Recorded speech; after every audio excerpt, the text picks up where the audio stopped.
Bonjour à toutes et à tous. Bienvenue dans Time Out, l'émission. Sur Livestream Sporting, on vous parle de sport à toutes les sauces.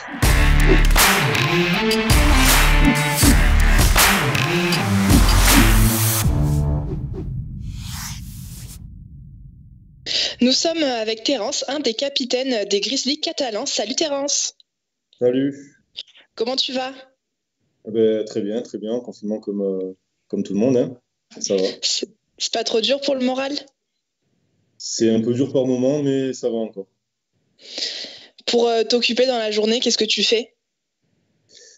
Moi, étant dans une maison qu'on a rénovée, j'ai pas mal de bricolage à faire. Après, je passe pas mal de temps devant la télé aussi, des films. Je fais mes séances de kiné prescrits aussi, dans le but de ma rééducation. Et puis voilà, je passe le temps comme je peux, quoi. Comment ça se passe la rééducation? Ça se passe très bien. Je pense que ça serait mieux de la faire dans un centre, mais en faisant avec les moyens du bord, ça se passe très bien. Tu penses pouvoir être en forme pour la saison prochaine? Moi, dans ma tête, je serai en forme. Après, voilà, il faut travailler pour, quoi. T'arrives à te maintenir en forme en restant à la maison? Plus ou moins, on va dire, ouais. Ouais, ouais, ça va. Il y a des petits laissés-aller, on va dire. Ah oui, ça arrive. Ça, c'est pas grave. Qu'est-ce qui te manque le plus d'être confiné à la maison? Pouvoir sortir? Simplement pouvoir sortir, ça me manquait déjà de pouvoir faire du sport. Mais bon, avec la blessure, on va dire que j'étais déjà plus ou moins confiné avant le confinement. Et ouais, non, ce qui me manque, c'est simplement l'extérieur et le sport en extérieur, c'est ce qui me manque le plus, quoi. La fédération a annoncé la fin de la saison, une saison blanche. Comment tu as pris la nouvelle? Euh, pour moi, personnellement, c'était déjà la fin de la saison.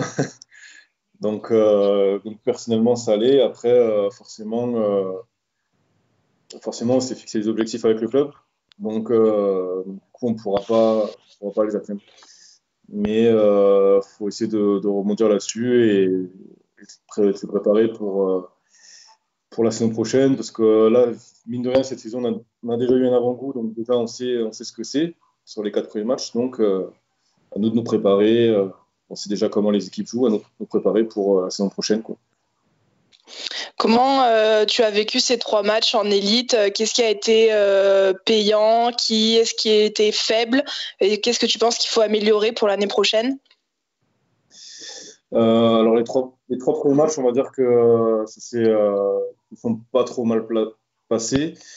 Forcément, on a commencé contre des grosses équipes, donc c'était pas facile, mais je pense qu'on aura quand même pas mal appris, notamment en défense.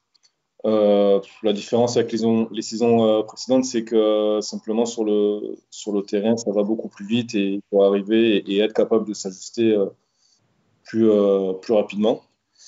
Euh, mais simplement, voilà quoi, hein. Je pense que les premiers matchs nous ont servi de leçon et je pense qu'on arrivera à bien rebondir pour la saison prochaine.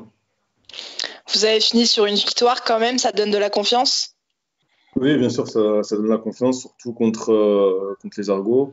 Bon, ça faisait déjà quelques matchs, quelques saisons même, qui étaient en bas de tableau. Mais ça donne quand même confiance. Une première victoire, moralement, pour l'équipe, euh, c'est déjà pas mal. Ça prouve qu'on a quand même notre place, malgré tout, dans la première division. Quel a été le moment le plus fort de cette saison un peu inachevée, mais je suis sûre qu'il y a eu un moment qui t'a marqué plus que les autres? Alors, le moment le plus fort pour moi, je pense que c'était de rencontrer Toulon au tout premier match, à la toute première saison. Euh, Puisque symboliquement, c'est quelque chose pour moi. Je ne pensais pas qu'un jour on jouerait les champions de France élite à Saint-Laurent, simplement. Donc voilà. Et puis en faisant partie des Grizzlies depuis maintenant 4 ans. euh, donc voilà, il y a 4 ans, je suis arrivé chez eux. On était en première division. On a fait une saison pas terrible. Et puis après, les 3 saisons d'après, on a explosé puisqu'on a monté 2 fois d'affilée. Donc, en se rendant compte du chemin parcouru et puis Et puis de rencontrer ton nom comme ça m'a fait, symboliquement, je trouve que ça m'a fait quelque chose. C'est le moment le plus fort pour moi, quoi. Eh ben, merci beaucoup, Terence. On espère que tu vas vite te remettre de ta blessure. Ça nous ferait plaisir de te voir rapidement sur le terrain. Et merci. Merci à toi. À vous. Merci de nous avoir suivis. C'était Time Out, l'émission. On se retrouve prochainement avec un nouvel invité. À très vite.